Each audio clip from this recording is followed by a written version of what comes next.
네,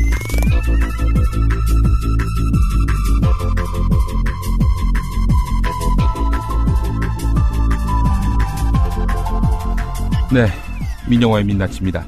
자, 오늘은 가스 민영화 이야기를 해보겠습니다. 작년 4월 9일 새누리당의 김한표 의원이 가스 민영화 법안으로 불리는 도시가스 사업법 개정안을 발의했는데요. 산업통상자원부 장관은 곧이어 5월 22일 당정협의에서 새누리당 의원들에게 6월 임시국회에서 개정안을 조속히 처리해 줄 것을 정식으로 요구했습니다. 새누리당은 발빠르게 개정안 처리에 협조하기로 했는데요. 자, 이 법안의 핵심은 에너지 대기업에다가 자가 소비용 직수입과 천연가스 반출입법을 동시에 허가해주겠다는 건데요. 즉 가스공사가 해야 할 일을 대기업에게 나눠주겠다는 겁니다. 복잡하지요. 자, 이 하여간 민영화인 것 같은데 이 민영화가 과연 우리에게 어떤 여파를 미칠지, 또 우리가 아는 민영화의 우려의 그 범위 안에 들어가는 것인지. 자, 오늘과 다음 주에는요, 에너지 민영화 중에서 가스와 전력을 차례로 짚어보겠습니다. 송윤아 사회공공성 연구소 연구위원이 2주 동안 출연을 해주시게 됩니다. 네, 사회공공성 연구소 연구위원이신 우리 송윤아 위원님, 어서 오십시오. 예, 안녕하세요. 예. 송윤아가 아니라 송유나. 예, 제가 이름 때문에 항상 슬픕니다. 예. 아. 제가 먼저 태어났는데. 아유, 좋지 않으세요? 많이 오해를 받아요. 아, 예, 또 뭐, 하여튼 미모도 아주 출중하시고. 항상 예. 비교를 하시죠, 그렇게. 예. 자, 우리 송윤아 위원님. 사실은 제가 이 시사평론을 그동안 주업으로 하다 보니까 많이 박식할 것이다. 이렇게 생각하시는 분들이 많습니다. 하여튼 그렇게 박식할 거라는 그런 기대치를 갖고 사기를 안 치려고 꽤나 겸손하게 살아왔는데 이건 확실히 제가 잘 모릅니다. 특히 민생 인프라 에너지 부분에 있어서는 아내에게 배우는 처지인데요. 에너지 중에 가스는 뭐 먹고 씻고 자고 할 때 아주 기묘한 건데요. 우리나라 그 가스 서비스책이 어떻게 돼 있습니까? 일단 지금 요즘 같은 겨울 올해가 예. 아마 굉장히 많은 주부님들께서는 예. 굉장히 안도하셨을 거예요. 생각보다 좀 덜 추웠죠, 예년에 비해서. 예, 그렇죠. 이러면 가정마다 가장 많이 굳게 되는 게 가스 요금이거든요. 예. 보통 아이들이 있고 하는 1인 가구에 이제 4인 가구 정도가 되면 예. 겨울철 도시가스 요금이 거의 20만 원 정도 육박하실 거예요. 정말로. 그렇습니다. 예. 예. 그러니까 굉장히 이제 신규 아파트라던가 아주 좋은 집에 사시고 아파트 네. 중간층 비싼 층에 사시면 네. 좀 덜 나오지만 예. 오래된 주택 같은 경우에는 그다음에 오래된 빌라 좀 평수가 있으면 30만 원 넘는 건 금방이거든요. 예, 예. 그 사실 굉장히 우리의 어떤 생활비에서 굉장히 많은 부분을 차지하는 게 가스죠. 그런데 네. 이 산업이 어떻게 이제 유지되고 운영되는 거에 대해서는 정말 모르세요. 예. 예를 들어서 뭐 가스 공급 문제가 우리나라 같은 경우 발생하고 있지는 않지만 예. 만약에 문제가 생겼다 하면 자연스럽게 가스공사한테 전화를 하시고 하는 분들이 아직도 많이 계시는데 아니에요? 예, 아닙니다. 그러니까 한국은 100% 천연가스를 수입을 하는데 예. 도매 수입을 하는 곳이 가스공사죠. 예. 그래서 도매 부분은 가스공사가 공공적으로 공급을 하지만 예. 전국에 소매 도시가스 회사는 32개가 있어요. 오. 이 32개 회사는 아예 출발부터 민간으로 시작을 했죠. 예를 들어서 서울 같은 경우에는 도시가스 회사가 5개가 있어요. 예. 마포나 뭐 이쪽 같은 경우에 서울도시가스도 있고 예. 그다음에 뭐 대한도시가스 지금은 코원이라고 이름이 바뀌었는데 강남 쪽에서 공급하는 데는 SK가 소유한 데고요. 예. 그다음에 저기 이제 중계동 이쪽에 있는 예스코라는 곳은 LS가 지분을 가진 곳이고 예. 그다음에 강북 저 위쪽에 상계동 위쪽에 공급하는 곳 같은 경우에는 예. 한진건설이 지분을 가지고 있는 대륜도시가스고 한진건설하면 대한항공하고 연관돼 그렇죠. 있는. 그렇죠. 이런 식으로 해서 서울만 하더라도 5군데, 서울 수도권 뭐 경기 인근 하면 7군데고요. 그리고 전국에 이제 도시가스 한 9개 정도를 SK가 뭐 네. 직접 소유하거나 계열사로 소유하거나 그다음에 네. GS가 한 4-5개 정도를 소유하는 이런 양상으로 도매는 가스공사에 의한 공적인 체계, 소매는 출발부터 민간 체제로 이원화된 네. 구조로 발전해 왔습니다. 아, 그러니까 이제 가스공사에다 전화하시는 분은 뭐 봉창도 드리는 거네요. 그렇죠. 그런 분들이 계시더라고요, 진짜 아직도.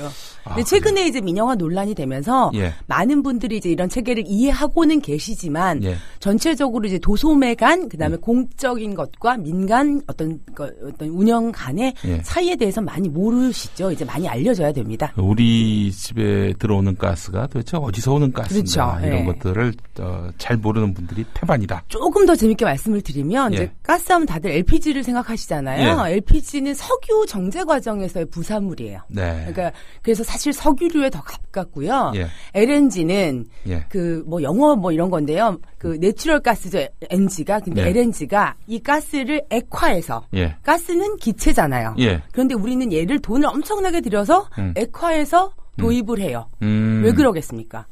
우리가 가스가 없으니까. 가스가 없기도 하지만 예. 이 기체를 기체 상태로 들여오려면 부피가 너무 크죠. 그렇기 때문에 그러네. 우리는 그리고 PNG 보통 유럽 같은 경우는 우리랑 같은 가스를 PNG 파이프라인이거든. PNG는 예. 파이프라인 형태로 이제 러시아에서 가거든요. 근데 예. 우리는 북한이 막혀 있죠. 예. 미국이 막혀 있기 때문에 사실은 에너지 문제에서는 매우 안타까운 일인데 이 조건 때문에 굳이 예. 만약에 이제 지금 우리가 들여오고 있는 가스가 톤당 한 14달러, 5달러 되거든요. 예. 그런데 이게 그냥 원가로 하면 8달러, 9달러면 되는 거를 얘를 액화하고 다시 이 아이를 예. 특수 전용선에 네. 실어서 특수 전용 부두로 가지고 와서 다시 기화시키는 비용이 네. 5, 6불이 드는 거예요. 이렇게 비싼 가스를 쓸 수밖에 없는 게 한국의 지리적이자 정치적 조건이죠. 그러니까 통일을 위해서도 그러니까 가스를 싸게 사기 위해서라도 통일이 돼야겠네요. 가스를 비롯한 에너지와 철도 문제가 예. 사실은 통일 정책에 있어서 가장 핵심적이죠. 네. 통일이 돈이 된다는 말, 통일이 대박이다라는 말은 어떻게 보면은 국민들에게 민중들에게 돈이 될 수 있는 통일이 되고 상호가 좋은 통일이 돼야 되죠. 예. 뭐 우리 박근혜 대통령이 뭐 어쩌다 가끔씩 맞는 말도 하는 것 같습니다만. 그러니까요. 예. 자. 가스에너지 산업은 현재 그 생산자, 공급자가 뭐 하여튼 다양하다. 이렇게 말씀을 해 주셨는데, 자, 그, 가정용도 있고요. 산업용도 있는데, 가정용, 산업용 체계가 다릅니까? 그게 어떻게 되는 거냐면요. 일단, 아까 제가 도매 공급은 가스공사가 한다고 말씀을 드렸잖아요. 네. 그래서, 만약에 우리가 100개, 쉽게 말씀 100개 가스를 들여온다고 할 때, 한 45개 정도는 발전회사들이 연료로 쓰여요. 그러니까 전기 생산의 연료가 45% 정도 돼요. 조금 왔다 갔다 하는데, 그러니까 우리가 보면은 원자력이 뭐 문제가 있고, 뭐 석탄화력 이런 얘기를 하는데, 크게 봤을 때 원자력 발전이 있고 화력 발전 중에 석탄과 LNG 발전이 있는 거죠. 그렇게 지금 세계로 보면 전체 전기의 3분의 1을 원자력이 3분의 1을 석탄화력이 3분의 1은 LNG가 이렇게 일단 보시면 되는 거고요. 천연가스의 한 45% 정도가 발전용 연료로 쓰이고 이 발전용 연료는 가스공사가 발전회사들한테 이제 직접 주는 거죠. 도매로. 그리고 이제 나머지 55%를 아까 말씀드렸던 전국의 32개 소매 이제 회사들이 받으면서 이 이제 55%를 소매 도시가스 회사들이 반절 정도는 가정용으로 그중에 또 반절 정도는 그러니까 전국적으로 봤을 때요. 반절 정도는 그 산업용으로 줘요. 그러니까 가스가 아까 제가 기체를 액화시킨다고 말씀드렸잖아요. 기체를 액화시키기 위해서는 매우 낮은 온도가 필요하겠죠. 마이너스 162도로 확 얼려가지고 액체를 만들기 때문에 굉장히 차겠죠. 그래서 산업용 연료로 많이 쓰입니다. 예를 들어서 염색 공장 같은 데서 뭐 얘를 급하게 말려야 된다거나 아니면 냉각을 시킨다거나 이런 걸로 산업용 연료로도 이제 많이 쓰이거든요. 그래서 전체적으로 45%는 발전용. 그다음에 55% 중에 반절 정도가 가정용. 반절 정도가 이제 산업용이고. 예를 들어서 서울에 있는 도시가스 회사 5개 같은 경우에는 산업용 수요는 없겠죠. 왜냐하면 서울에는 공장이 없으니까. 그런데 이제 그 경동 도시가스라는 데가 이제 울산에서 공급을 하는데요. 거기는 오히려 그 도시가스 회사의 물량 중에서 70% 이상이 산업용이고 가정용의 포지션은 더 작아요. 그리고 우리가 만약에 민영화가 되면 요금이 가장 폭등할 거라고 예상하는 지역이 당진 서산 쪽이거든요. 당진 서산이요? 왜냐하면 그 지역의 90% 이상은 다 산업용이고 도시가스 비중이 차지하는 건 10%밖에 안 돼요. 가정용이. 그래서 만약에 민영화가 되고 어떤 직수입 등 뒤에 설명드리겠지만 만약에 이게 이제 그 민간에게 열린다면 산업용 수요가 빠져나가게 되면 100으로 공급하던 걸 10만 가지고 사실 회사가 운영을 해야 되잖아요. 그만큼 그래서 가격이 한 400% 정도 도매 가격이 오를 것이다라는 예측을 하는 거죠. 네. 그 가스 민영화가 됐네요, 이미? 저는 실제 법적으로나 환경적으로 보면 이미 충분히 아주 가능하죠. 만약에 국제 천연가스 가격이 내일 갑자기 폭락한다. 그러면 민간들은 지금 가스공사에서 공급받는 것보다 쌀 수 있다고 예측이 되면 이미 민간 기업들은 충분히 직수입을 할 수가 있어요. 직접 수입. 그러니까 직수입이란 표현은 지금까지는 가스공사가 전량을 공적으로 공급을 했다면 민간도 이제 직접 도입을 할 수 있는 길을 법적으로 열어줬고 이미 소량은 하고 있거든요. SK와 GS 같은 경우가 하고 있는데 단지 가격이 비싸기 때문에 안 하죠.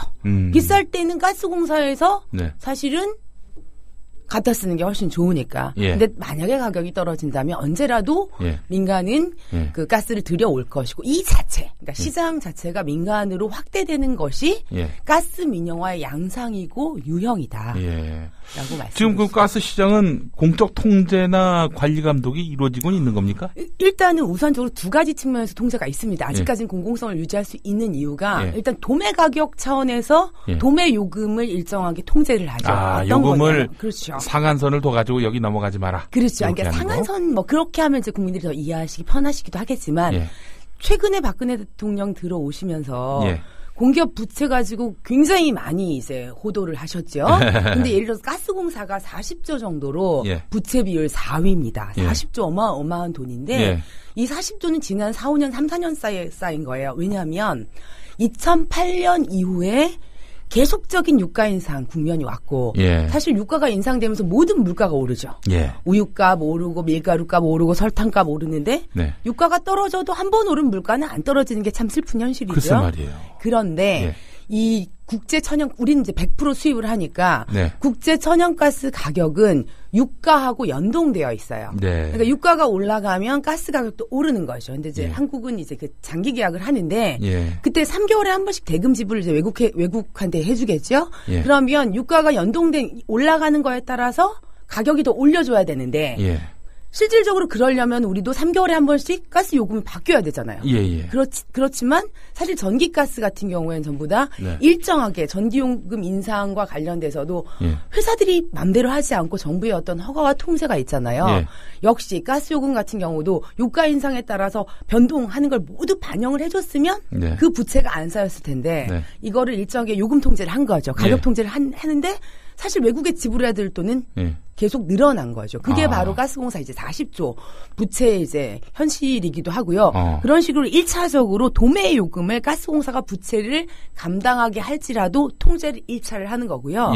두 번째 통제가 아직까지는 민간 기업들이 가스 회사들을 사실 지역 독점이에요. 왜 지역 독점일 수밖에 없냐면 만약에 지금 저도 이 동네 주민이거든요. 이 근처에서 사는데요. 그러니까 서울 도시가스가 이제 공급을 해요. 그런데 만약에 이 동네에 다른 도시가스 회사가 들어오고 싶어도 공급을 하기 위해서는 뭐가 필요합니까? 망이 필요한데 굳이 한 지역에 망 두 개를 깔 필요도 없고 깔아봤자 경쟁이 안 되는 게 아니 도시가스 업체를 고를 때 이쪽 가스가 색깔이 예쁘다거나 냄새가 안 난다거나 이런 선택이 아닌 거죠. 뭐 가격 경쟁력은 좀 가질 수 있지 않을까요? 오히려 망을 또 깔아야 되기 때문에 비용만 늘죠. 공급 비용. 그래서 앞서서 아마 철도도 하셨고 수도도 하신 걸로 아는데 수도나 전기나 가스나 최종적인 소비자 단계로 갔을 때 그 회사들은 전 세계 어디나 지역 독점이에요. 민간이건 공공이건 다 떠나서 한 지역엔 한 기업이 있는 게 가장 효과적인 자연 독점성을 가진다. 지역 독점을 할 수밖에 없다라는 게 사실 경제학적으로도 증명된 거거든요. 그러니까 이런 식으로 이제 한 지역에 한 회사들만 존재를 하죠. 근데 이 기업들을 지자체가 어떤 소비자 요금위원회라던가 이런 걸 통해서 지자체 장에게 요금 결정 권한이 있어요. 그러니까 그 지역 지역에 있는 회사들이 저희는 요금을 올리고 싶습니다. 요금 올려주셔요 하더라도 소비자위원회를 거치고 지자체장이 최종적으로 결정을 하는데 예. 가스요금 오른다 그러면 주민들의 반발이 워낙 크기 때문에 예. 쉽게 회사들이 요구한다고 그렇게 쉽게 올리지는 못하는 구조죠. 그래서 예. 아직은 부족하나마 이 두 번째 통제 기제 지자체에 의한 요금 결정 권한 네. 이런 게 존재하기 때문에 예. 폭등으로 간 적은 없는 거죠. 네. 그런 두 가지 정도의 공적 기제는 존재합니다. 예. 그런데 이 공적 기제가 무력화되는 것, 그래서 영리의 논리가 무차별적으로 이제 들어오게 되는 거, 이걸 우리는 흔히들 민영화라고 그렇죠. 얘기하지 않습니까? 예, 예. 그런 민영화로 지금 가고 있는 겁니까? 그렇죠. 그러니까 이게 지금 그 가스 공사를 통한 독점적인 공적 독점이죠. 보통 독점이라 그러면 아직 국민들께서 네. 독점은 나쁜 거야라는 예. 인식이 사실 많죠. 일반적으로 많이 생각을 하시는데 예. 사실은 아까 말씀드렸듯이 필연적으로 전력이나 수도나 가스가 최종적인 부분에서는 독점적인 성격을 갖는 것이 효과적이라면 예. 민간에 의한 독점이냐 공공적인 독점이냐는 고민해 볼 필요가 있는 거죠. 굉장히 예. 중요한 과제인데 예. 사실은 지금 가스공사를 통해서 1차적으로 도매요금에서부터 가격을 일정하게 출렁거리지 않게 안정화시킨 게 있고요. 또 하나는 더 중요한 건 전 사실 앞으로 중요한 건 요금보다 공급 안정성이 더 중요하거든요. 한국이 가스가 모자라가지고 예. 공급이 끊긴 적이 없죠. 예, 그렇죠. 지금까지 뭐 단 한 번도. 근데 다른 나라들은 그런 일도 있는 거고요. 사실은 겨울철이 되면 가스가 모자라서 비상일 때도 굉장히 많아요. 그러면 예. 굉장히 서둘러서 비싼 가격이라도 예, 그 다른 나라에서 가스를 사온다거나 이런 이제 공급 안정성을 꾀하기 위한 역할들을 많이 한 건데. 우리나라는 건 진짜 공급 안정성 떨어지면 난리가 나죠. 그렇죠. 우리는 예전에 섬입니다. 완전히 에너지와 관련해서. 배추가 값이 폭등을 하고 말이죠. 그랬을 때 중국에서 어마어마한 그런 배추를 또 들여오지 않았습니까? 그런 것처럼 뭐 지금 가스가 뭐 단 1g도 안 나오는 이런 나라에서 이거 만약에 공급 안정성이 떨어진다, 뭐 모자란다, 난리가 나는 거죠. 그리고 예. 뭐 예를 들면 그러면 우리가 좀 여담으로 가스가 없다. 그럴 때는 어떤 상황이 발생할 수 있습니까? 뭐 당장 뜨거운 물이 안 나온다든지. 하여튼 이거 굉장히 중요합니다. 상상하시게 일단 보일러 안 돌아가죠. 보일러 안 돌아가고. 그 다음에 네. 가스레인지 못 켜죠. 예.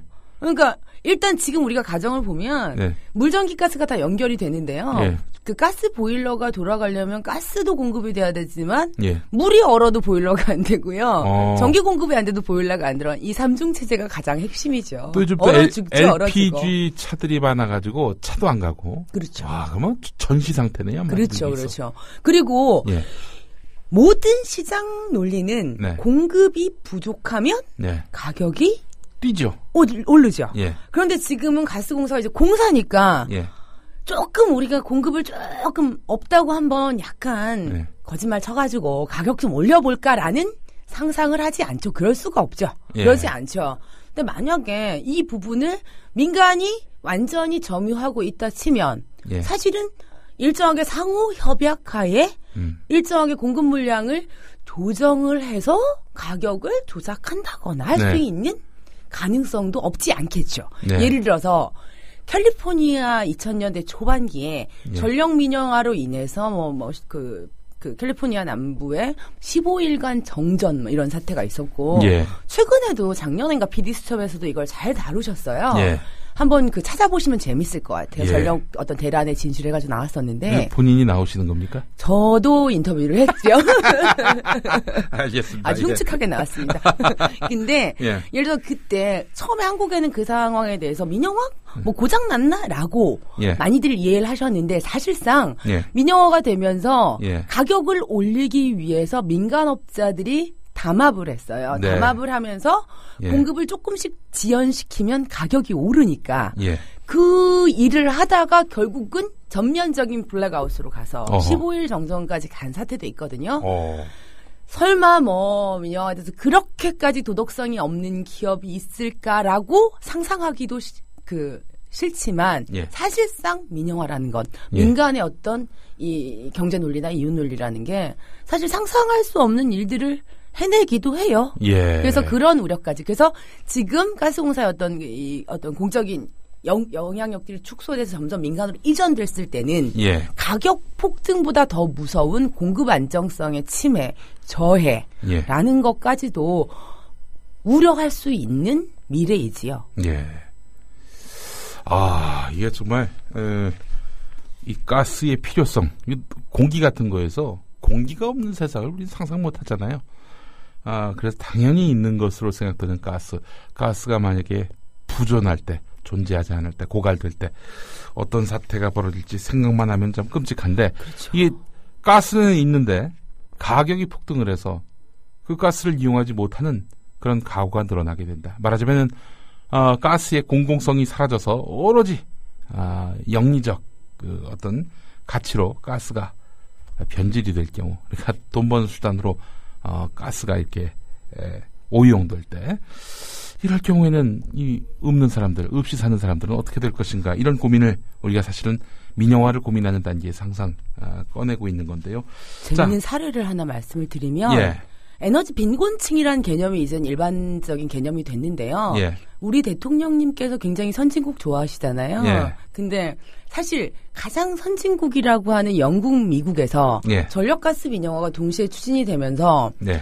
너무 비싸니까 전기도 못 쓰고 가스도 못 쓰는 가구가 너무 늘어난 거예요. 예. 그래서 그 사회적 현상의 결과물이 자기 소득의 10% 이상을 광열비로 지출하는 세대에 대해서 네. 에너지 빈곤층이라고 정의한다라는 개념이 예. 그 선진국인 영미 민영화의 배로 나온 거거든요. 예. 그런데 지금 한국만 보더라도 빈곤층 굉장히 증가하죠. 왜냐하면 아까 말씀드렸듯이 물론 겨울철 한 4개월 정도지만 한 가구에 한 30만 원 나오고 전기요금까지 한 막 35만 원, 40만 원일 거 아니에요. 예. 그럼 그 가구가 소득이 최소 400은 돼야 될 텐데 예. 그렇지 않은 가구가 훨씬 많겠죠. 네. 그럼 우리나라 같은 경우도 실질적으로 보면 예. 겨울철로 보면은 빈곤층이 굉장히 많다고 볼 수도 있는 거고 예.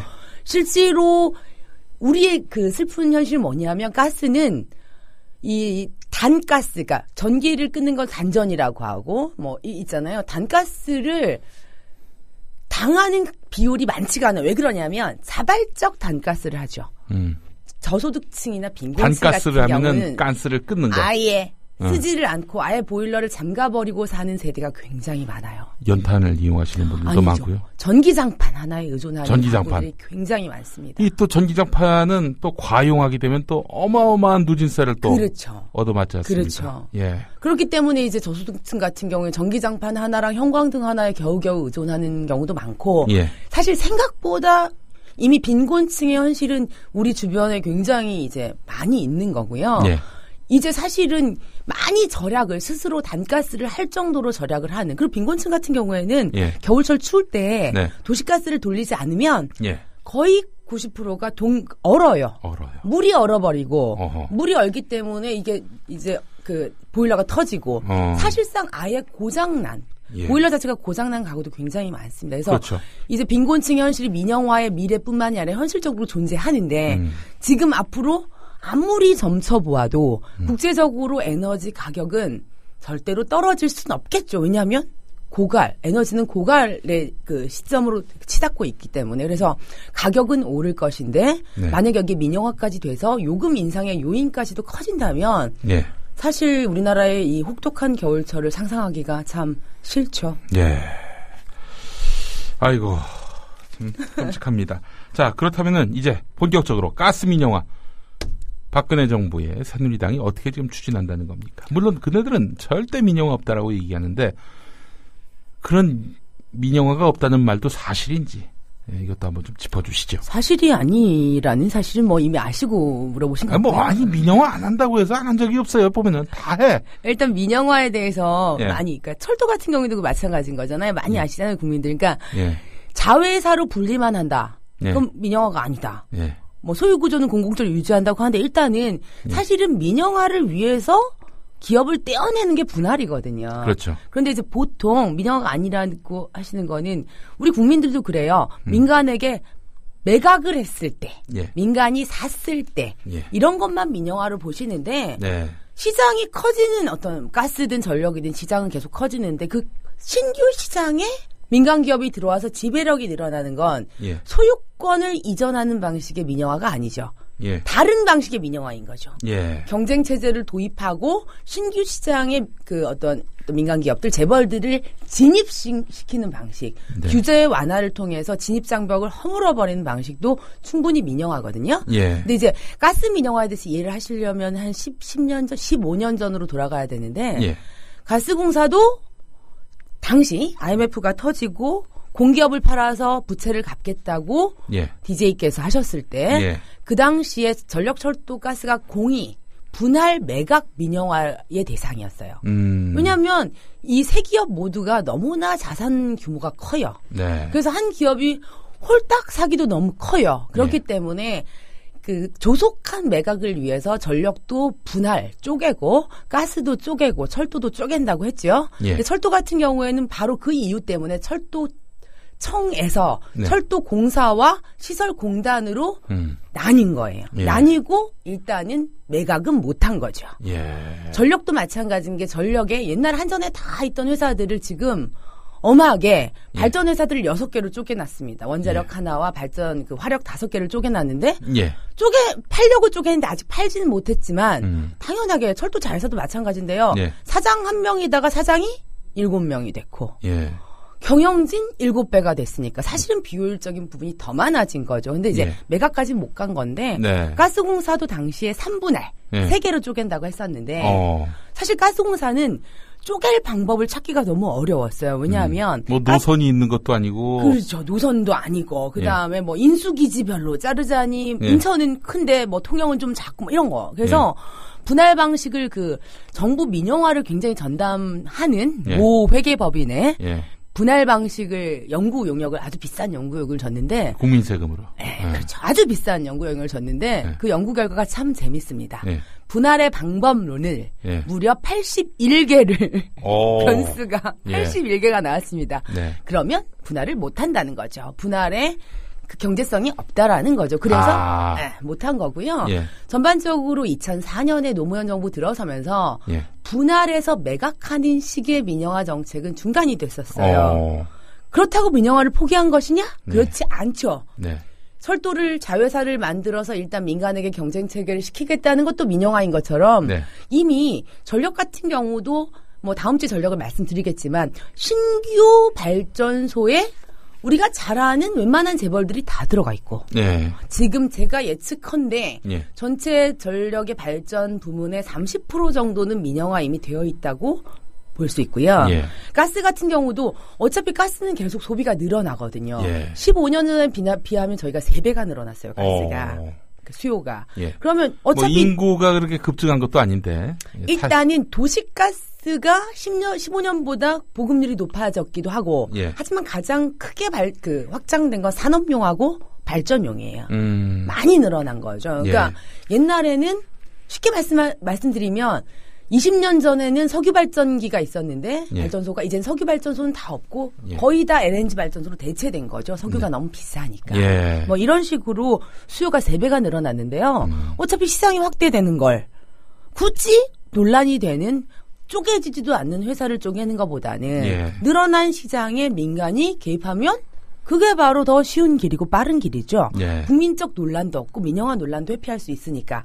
이리하여 2004년도에 그 천연가스를 수입하는 게 가스공사가 전량으로 하게 돼 있는 걸 법을 쓱 바꿉니다. 어떻게 하냐면 민간이 도입할 수 있는 법안을 만들고 이미 이제 그런 법안이 비슷하게 있었는데 이 법안을 이제 재개정을 해가지고 옛날에는 허가제였어요. 정부가 엄격하게 이제 심사를 하고 승인을 해줘야 되는데 이제는 신고만 하면 돼. 우리 도입할게요 하고 신고만 하면 된 체계로 바꿔놓았기 때문에 2004년부터 사실 민간의 진입은 언제든지 가능했죠.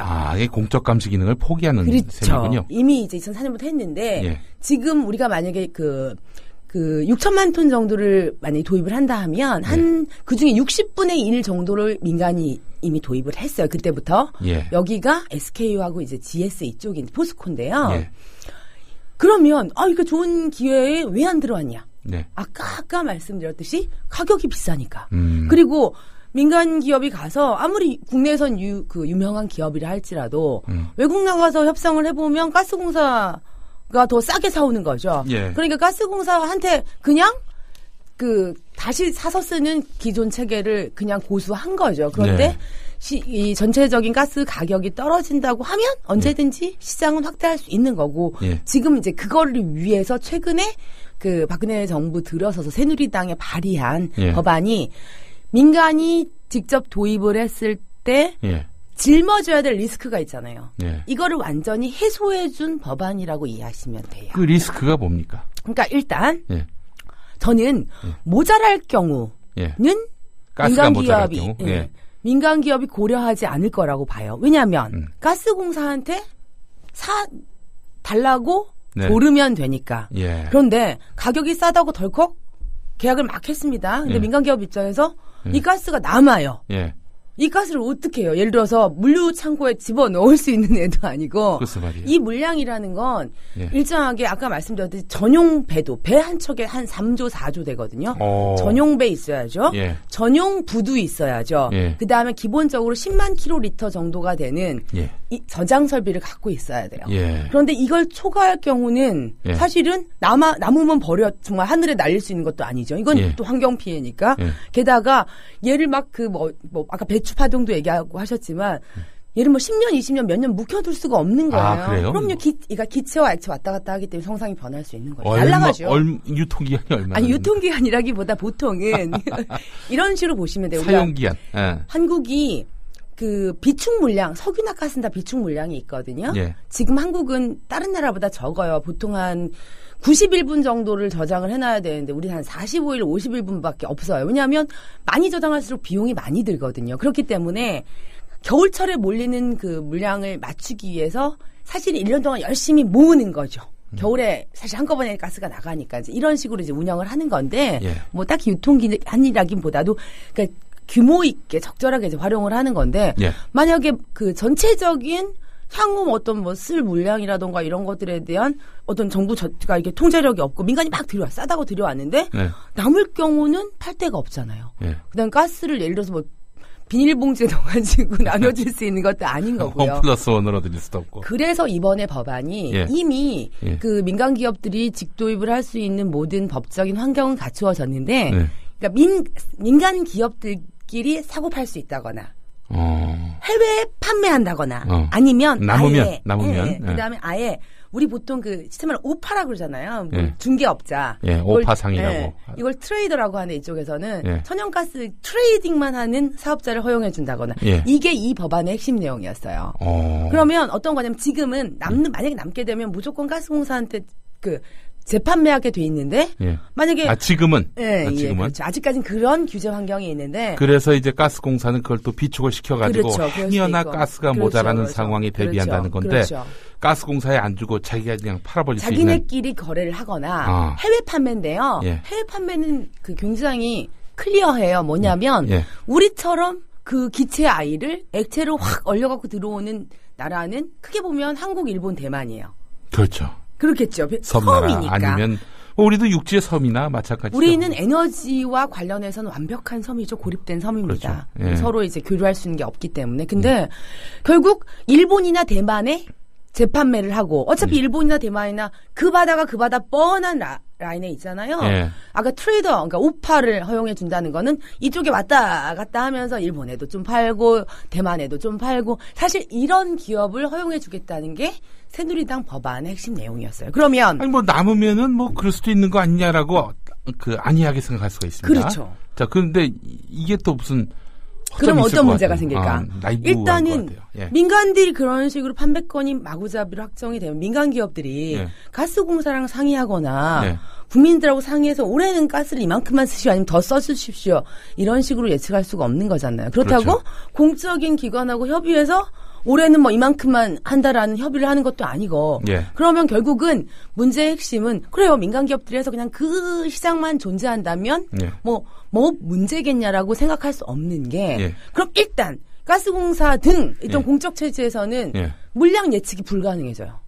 도대체 얼마를 올해는 계약을 더 해야 되고 내년엔 물량이 얼마가 필요하고가 오로지 민간 기업이 모자라면 내줘야 되는 거고 남으면 또 남는 대로 해소를 해줘야 되는 여러 가지 측면에서 이 폐해만을 떠안는 거죠. 가스공사. 그러니까 이제 쉽게 얘기해서 농간을 피울 수 있다. 그렇죠. 그리고 사재기를 할 수도 있고 그런 거죠. 만약에 민간 기업들은 올해 우리가 10개를 들여온다라고 선언을 해서 가스공사가 그 10개를 제외를 했는데 결국 못 사왔을 때 달라고 했을 때 민간 그래 니네가 알아서 해야지 우리 안 줘라고 절대 못하는 게 국가하고 공기업이겠죠. 그러니까 결국 모자라거나 남거나 이 예측 불가능한 수요에 결국은 이 좋을 때는 손 안 내밀고 나쁠 때만 손을 당연히 내밀겠죠. 해결해 달라고. 이런 어떤 요동치는 예측 불허한 상황에서 결국은 그 비용들을 감당하는 거죠. 예를 들어서 이 예측이 불가능하면 그만큼 어떻게 됩니까? 비축 물량이 많아질 수밖에 없어요. 그러면 그만큼 공급 비용이 늘어나죠. 그러면 아까 말했던 도매 요금이 전반적으로 올라가게 되는 거거든요. 좀 이제 어려운 얘기를 보면 그런 거고. 두 번째가 실제로 어떤 문제냐면 아까 그 산업용, 가정용, 그 발전용 물어보셨는데 지금 발전용 물량 같은 경우 지금 뭐 이번에 들어오는 물량은 발전용에 우선 한다라고 정부는 계속 얘기를 하셨어요. 그런데 사실 발전용 같은 경우에는 이게 굉장히 예측 불허인 게 원자력이 뭐 많은 국민들 아셨을 때 최근에 이제 원자력을 계속 유지 확대하는 정책을 지금 정부가 계속 이제 이전 정부에 이어서 가고 계신 건데 사실 천연가스의 역할, 발전의 역할은 향후 약간 축소될 수밖에 없긴 한데요. 일단 그 발전용에 한해서 들어오는데 그 발전소를 갖고 있거나 소매도시가스를 갖고 있거나 가스를 직수입할 수 있는 회사는 딱 서너 개로 압축돼요. 예를 들어서 모 회사요. 저기서 괜히 식품 공장이 갑자기 천연가스를 우리가 할래라고 할 수 없는 거고, 기존의 에너지 시장으로 볼 때는 에너지, 특히 천연가스를 직수입할 수 있는 플레이어는 서너 기업으로 딱 압축이 되거든요. 이 기업을 말씀드려도 되나? 그래서 딱 서너 개로 압축이 되는데요.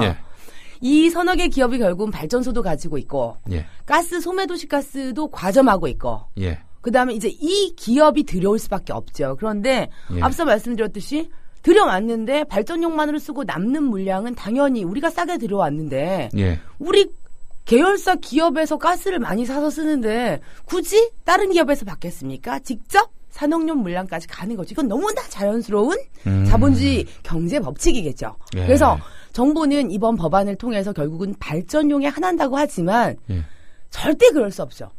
발전용으로 들어와서 남는 물량은 산업용으로 가게 돼 있어요. 그러면 이게 좀 어려운 얘기인데 아까 제가 그 당진서산 말씀드렸잖아요. 거기 있는 도시가스 회사는 90%가 산업용이에요. 만약 그쪽에 있는 모 회사가 가스를 들여와서 자기 계열사한테 직접 준다면 90%만큼 수익성이 저해가 되니까 남은 가정용 10% 가지고 모든 이 공급 비용을 감당해야 되기 때문에 467%까지 올라갈 가능성이 있다고 예측해 본 거죠. 467%라 하면 그러니까 그 도매용 공급 비용. 그럼 한 2배 정도 오른다고 보시면 돼요. 아, 일반 가정에서. 이제 그 가스 이 수급 이거를 공적으로 통제할 수가 없게 된다. 민영화를 하게 되면 그러면은 결국에는 배 이상 가스 요금이 올라갈 수도 있겠다. 올라가는 지역이 다수 발생하겠죠. 20만 원 내는 게 한 40만 원 될 수도 있다. 뭐 이렇게 보시면 돼요. 일본은 완전 민영화된 그러니까 완전 민간 기업이 지배하는 데인데 소매도시가스 가격이 가정용 가격이 우리보다 한 3배 정도 비싸거든요. 뭐 그 정도까지 우리도 가지 않겠나 싶은 거죠.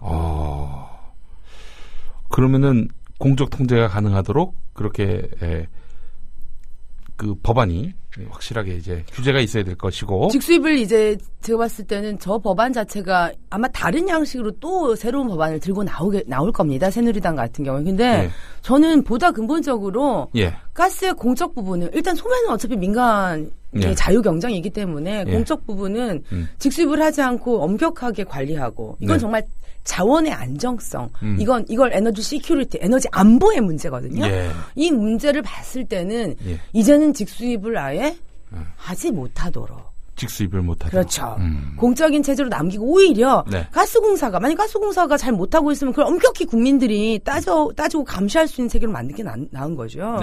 효율적으로 운영하고 잘 운영하고 공급 안정성 꾀하도록 가스공사가 정말 국민의 감시를 받고 이런 기업으로 다시 만들어내는 그런 좀 근본적인 고민이 필요한 시점이죠.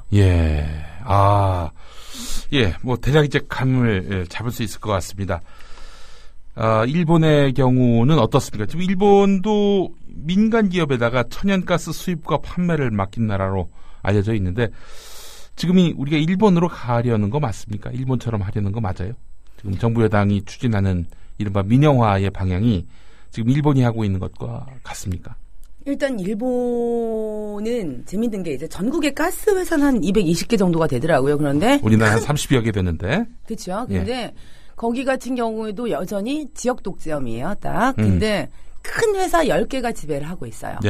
9개였다가 저기 여러분 우리나라에서 요즘 여행지로 각광받는 북해도까지 해가지고 요즘 10개 기업이 있는데 여긴 이런 겁니다.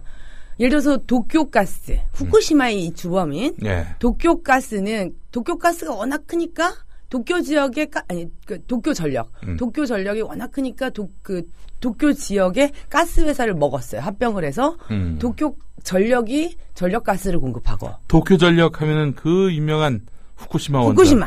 그 다음에 반대로 오사카는 가스가 더 커서 전력을 잡아먹은 이런 전력가스. 왜냐하면 결국 이 최종망 같은 경우는 같이 가기 때문에 이런 지배 구조라고 보시면 되고요. 그렇기 때문에 결국 일본의 체계라는 게 우리가 전력가스 동시민영화의 과정인 거죠. 그러니까 일단 소매 부분까지의 어떤 계열화가 완성이 된다면 전력이 가스회사를 가질 수도 있고 가스회사가 전력회사를 가질 수 있는 상호 지배 이걸 통해서 더욱더 이제 어떤 민간의 어떤 사실 전력이나 가스는 잘 생각해 보시면 망하기 힘든 기업이에요. 왜냐하면 우리가 만약 라면 가격이 계속 이 라면이 굉장히 가격이 뛰었다 그러면 다른 라면을 사 먹을 수도 있고 그 다음에 라면이 비싸지면 라면 안 먹고 우동을 먹을 수 있지만 전력가스는 대체제가 없지요. 그렇죠.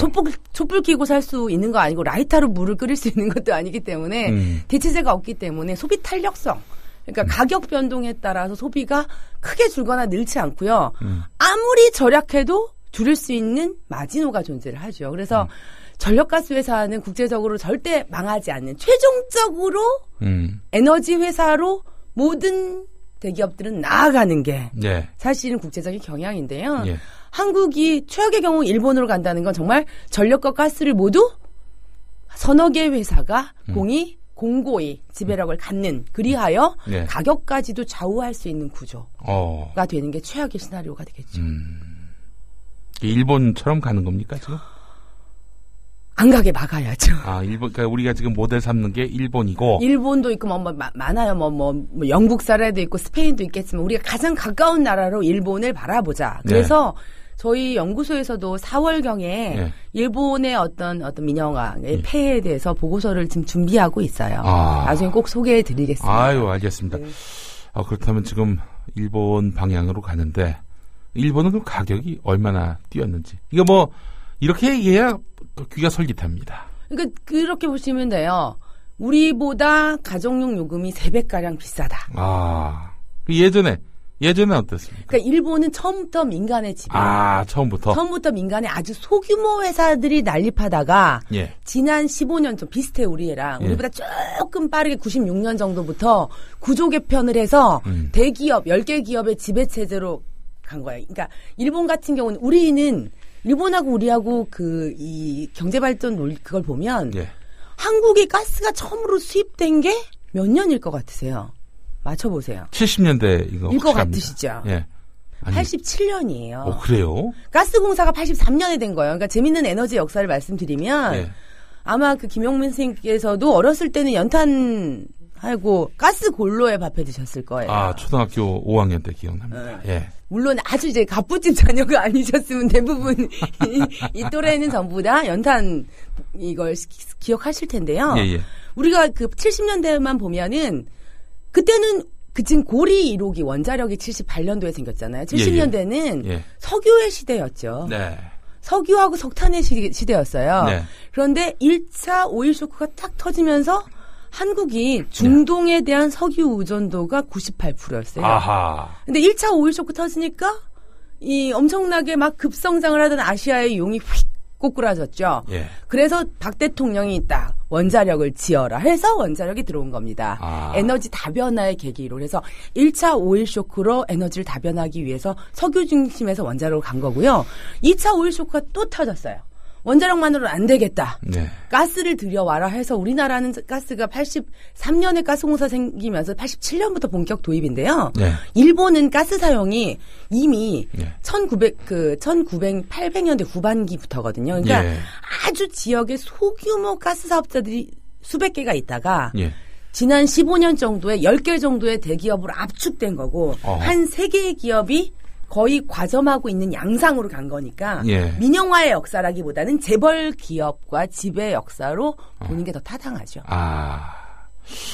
자, 지금 정부가 이 가스 민영화를 추진하려다가 입법 단계에서 다소 좀 숨고르기를 하는 건지 추진을 하다 만 것 같아요. 그렇죠. 아까 새누리당 발의 법안 굉장히 오래 거셌어요. 사실은 쟁점이 철도로 많이 됐지만, 가스 같은 경우에 정부가 정말 가스 민영화가 그동안 정부 정책이 매우 실패한 정책으로 하면서 굉장히 거세게 밀어붙였고, 새누리당이 이제 발의를 한 거잖아요. 그래서 이 법안이 거의 통과가 확실시 된다, 큰일 났다 했는데, 다행히 뒤늦게나마 야당 의원들께서 이 민영화 정책의 심각성을 이해하고 이제 논란이 붙으면서 아까 말했듯이 독소 조항, 가장 독소가 된 조항들 정도는 삭제하고 여야기자 합의해서 통과를 시켰는데 당연히 올해 또 다른 법안이 나오죠. 이 부분은 아까 말씀드렸듯이 리스크를 제거하고 자유로운 활동을 위한 규제를 없애던 거거든요. 그거는 아까 말씀 이번 법안의 내용이 아니라 다른 내용으로 충분히 가능해요. 엄청나게 자태 변환을 하기 때문에 올해도 또 다른 법안이 나올 것이다. 라고 이제 예측을 하고 있는 거고요. 끊임없이 주시해 봐야 되겠죠. 그렇군요. 자, 정부의 이야기는 가스공사가 제시한 민간 공동투자 사업 조정 계획도 해외 자원 개발 과정에서 민간 재무적 투자자를 일부 유치하는 것이다. 무슨 말인지 모르겠습니다. 이렇게 아니다라고 얘기할 때 쓰는 수법을 보면은 모르는 말, 어려운 말 섞어가면서 그래서 당초에 진실이 무엇이고 진상이 무엇인가 접근하다가 포기하게끔 만드는 이런 수법들 많이 쓰거든요. 이게 바로 이 레토릭의 장난인데. 가스공사는 한마디로 얘기해서, 기획재정부는 한마디로 말해서 가스 민영화는 없다라고 이야기를 하고 있습니다. 자, 글쎄요, 어떻게 보세요? 그 부분은. 정부의 지금 해명 논리가 무엇인지, 또 그게 타당한 건지 한번 좀 분석해 주시죠. 정부의 일단 민영화는 없다는 정부 주장 아까 말씀드렸듯이, 가스공사를 안 팔았다는 거예요. 근데 아까 제 말씀, 지금의 민영화 방식은 가스공사를 팔고 안 팔고가 아니라, 신규 시장 내지는 가스를 민간 기업에게 직접 사오게 해서 가스공사 역할을 축소하는 거. 이 방식의 민영화거든요. 그러니까 민영화에 사실은 민영화는 여러 가지 방식이 있는 거고 정부는 다만 우리가 가스공사를 팔았냐? 민영화 아니잖아? 이거거든요. 가스공사를 무력화시킨 건 맞잖아요. 그렇죠. 그러니까 민영화라고 보는 거니까 이건 다른 개념으로 말장난하는 거네. 정부는 말장난이거나 거짓말이라고 얘기할 수밖에 없는 거죠. 근데 이제 지금 아까 그런 어려운 말, 특히 우리 정부기관 중에서 산업부가 하시는 말씀들이 가장 어려워서 일부 국민들은 도대체 이게 무슨 말인지, 도대체 별나라 얘기인지, 달나라 얘기인지 모르는데 그게 그런 정도예요. 뭐냐면 이명박 정부 때 우리나라가 에너지를 98%를 모든 에너지를 다 수입하죠. 다 수입하는데 자주 개발률을 높인다 해가지고 공기업들에게 외국 나가서 많이 투자해서 에너지를 많이 사와라. 그거를 경영평가를 굉장히 사장 점수 이런 걸 많이 준 거예요. 그러다 보니까 아무 데나 나가서 투자해가지고 쓸데없이 돈 날리는 기업들도 되게 많았어요. 그래서 근데 이제 가스공사 같은 경우는 우리가 워낙에 그걸 하죠. 100% 천연가스 수입하니까 이라크라던가 캐나다라던가 여러 군데에 지분 투자를 했어요. 그러니까 광구에 구멍을 뚫어서 가스를 쏘면서 캐내고 있는 거에 제 지분 투자를 많이 하고 있는데 이런 부분들을 부채를 줄이기 위해서 민간에게 일부 지분을 팔아라. 그건 민영화가 아니다 얘기인데 이건 좀 지켜봐야 될 거예요. 예를 들어서 왜 지분 투자를 해서 수익성이 많이 남거나 우리가 장기적으로 봤을 때 그게 바로 이 소비에서 싸게 도입할 수 있는 계기가 된다면 그 투자가 반드시 정부가 가지고 국가가 가지고 있고 공적으로 통제를 해야 되잖아요. 근데 그런 좋은 것들을 민간에게 넘긴다면 그것도 사실은 민간에게 대한 특혜라고 해석할 수도 있죠. 그래서 어떤 식으로 지분 투자를 할지 민간에게 매각을 할지는 좀 더 지켜봐야 될 문제나 우리가 정부 말을 믿지를 못하니까 네. 믿을 수가 없으니까. 예. 공적 신뢰.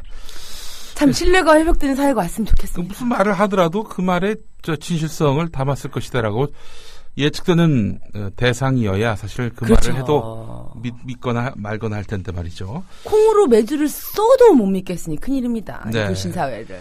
자, 오늘 저 게시판에 올라온 글들을 좀 소개를 해드리겠습니다. 이런 글을 쓰셨네요. 여름에 가스비를 올린다고. 수요가 없을 때. 그렇죠. 예. 그거는 이제 겨울에 올리면은 확 눈에 띄니까. 확 눈에 띄니까. 그런 식으로 꼼수를. 근데 사실 작년 한 해에 3번 올렸어요. 네.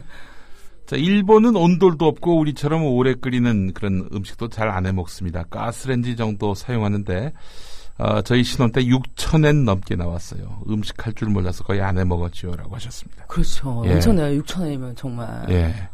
어마어마한 돈을 또 갖다 쓰셨네요. 코코아님의 글이었습니다. 계열 분리와 아웃소싱이면 민영화의 시작이고 그렇게 시작하면은 민영화 되는 것이 포항제철과 KT의 사례에서 볼 수 있습니다라고 이렇게 쓰신 분이 계십니다. 포스코나 KT 지금 공기업으로 하는 분들이 많은데. 슬퍼 죽겠습니다. 지금 근데 금방 댓글들이 실시간 올라오시니까. 예. 감사합니다. 네, 제가 쉽지 않은 얘기인데 너무나 잘들 이해하고 계십니다. 어렵다는 감사합니다. 분도 있어요 지금. 죄송합니다. 포스코랑 KT 얘기 드릴게요. 예. 아까 제가 98년에 이제 IMF 이후에 철도 전력 가스의 민영화 정책 말씀드렸고 예. 역사 말씀드렸는데 네. 그래서 그때 이제 같이 민영화 대상이었던 게 포스코하고 KT하고 예. 한국중공업이었죠. 예, 근데 정부가 항상 포스코, 그러니까 포항제철, KT, 한국통신, 한국중공업 민영화의 성공 사례에서 맨날 박수 쳐주고요. 네. 철도전력가스 민영화의 실패 사례가 맨날 나와요. 그래서 네. 정말 어이가 없는데 이 한국중공업은 지금 두산중공업이 됐죠. 그렇죠. 이 한국중공업이 90년대 부도가 났었어요. 그래서 이거를 민간 기업이었던 걸 공적 자금을 엄청 투여해서 공기업으로 만들어서 네. 우리나라 이제 엄청 중공업 시장 설비 부분의 어떤 기간 인프라를 공적으로 육성하겠다고 해서 부도난 기업을 정말 이 부채를 다 떠안고 나서 네. 회생을 시켜 놓자마자 예. 당시에 3조가 넘는 기업을 두산에 4,720억에 헐값 매각을 했습니다. 네. 그래서 지금 두산중공업이 지금 원자력 한국의 원자력 를 좌지우지하는 기업, 민간 기업이 된 거고. 네. 포스코, 요즘은 좀 덜할 것 같은데, 포스코 주가가 막 60만 원까지 뛰었던 적이 한 7, 8년 전에 있었어요. 예, 예. 그래서 지금 포스코의 외국인 지분, 예. 정말로 이 투기적 자본들이죠. 네. 이 지분들이 거의 항상 50% 이상이고요. 네. 한국통신, 쉽게 말씀드리면, 옛날에 공기업이었을 때 여러분들, 114 얼마였습니까? 기억나세요? 114 돈을 받았나요 그때? 공짜죠. 공짜였는데 지금 얼마입니까? 100원 넘습니다. 그리고 모든 분들이 전화번호 안내. 그리고 1번 누르시죠. 예. 무의식 중으로. 왜냐하면 요즘 이 핸드폰이 사람들이 전화번호를 못 외우게 만들어서 전화번호 안내가 나오면 다 안 들으시고 1번을 눌러요. 바로 연결. 120원 나갑니다. 이게 바로 이것만 이해하셔도 공짜였던 공적 서비스가 최소 한 통이 200원이 넘는 서비스를 변한 거. 이게 한국통신 민영화죠. 그리고 우리 이 핸드폰에 중독돼서 이것도 사실 고치긴 해야 되지만 전력가스 비용보다 가구당 통신 비용이 더 나오죠. 그렇죠. 이렇게 비싼 나라가 어디 있습니까? 예. 바로 민영화의 진실은 KT를 보시면서 이해하시면 됩니다. 네. 통신비만 봐도 통신비를 보세요. 통신비만 봐도 이 민영화의 미래가 어떠한지 충분히 가늠이 된다는 말씀입니다. 자, 요점 정리를 하자면 소비자들이 눈여겨봐야 하고 반드시 챙겨야 할 가스 민영화의 어떤 척도, 요거 주의 깊게 봐라. 요 흐름 예의주시하라. 절대 놓치시면 안 됩니다. 네, 어떤 것들이 있습니까? 일단 지금 작년에 아쉬웠던 거는 법안이 국회에서 통과가 되냐 안 통과가 되냐 하니까 사실은 여의도의 공방이었을 수도 있어요. 그런데 사실 이 부분은 근데 철도 같은 국민들이 보면 눈에 보이잖아요. 근데 가스는 참 눈에 안 보이죠. 그런데 항상 고지서를 염두에 두시고 그다음에 우리가 사용하는 그 지역 도시가스 회사는 어딘지도 염두에 보시고 실질적으로 지자체에서는 어떻게 요금이 결정되는지 보시고 아마 계속적인 인상 이런 부분들이 얘기가 될 거니까요. 그래서 실질적으로 이 가스를 어떠한 말로도 민간이 직수입한다, 직도입한다 어떤 말을 붙여도 그 자체가 민영화다.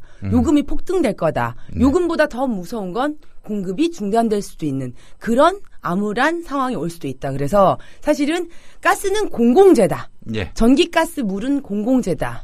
절대로 포기할 수 없는 공공재고 그래서 우리는 이걸 누릴 권리도 있고 그래서 또 아껴 쓸 그 의무도 있는 그런 공공재다. 이 사실을 공공의 잊지? 통제를 받도록 국가에 요구할 그런 권리가 있다. 마땅한 권리가 있다라는 부분 잊지 마셨으면 좋겠습니다. 예. 자, 뭐 하여튼 이 가스 민영화에 앞서서 도대체 우리가 지금 공급받고 있는 가스가 어떤 경로로 들어오는지, 요금 체계는 어떻게 또 구성되어 있는지 이런 것부터 알아야 사실은 민영화 이거 걱정되는데 어마어마한 폭등이 우려되는데 이런 경각심이 생길 거 아니겠습니까? 그러니까요. 저부터도 오늘 가서 확실하게 우리 집에 들어오는 가스가 어떤 구조인지를 좀 살펴보도록 우리 집에 하겠습니다. 그 M3 뭐 큐빅미터 누베 이렇게 표현하는데 몇 누베를 쓰고 있는지부터 한번 확인을 해보시죠. 단위가 또 무엇을 의미하는 건지도 한번 예. 공부하셔야 될 것 부피 같습니다. 개념입니다. 아, 네. 하여간 우리 송윤아 의원님 보면서 제가 놀란 게 있는데 지금 책상 위에 아무것도 없습니다. 아무 자리 없이 지금 머릿속에 있는 말씀을 그대로 여러분들께 들려드린 겁니다.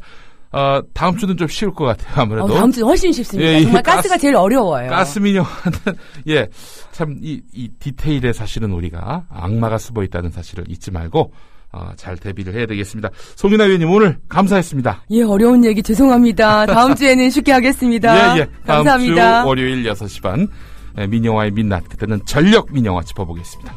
전 김용민이었습니다. 고맙습니다.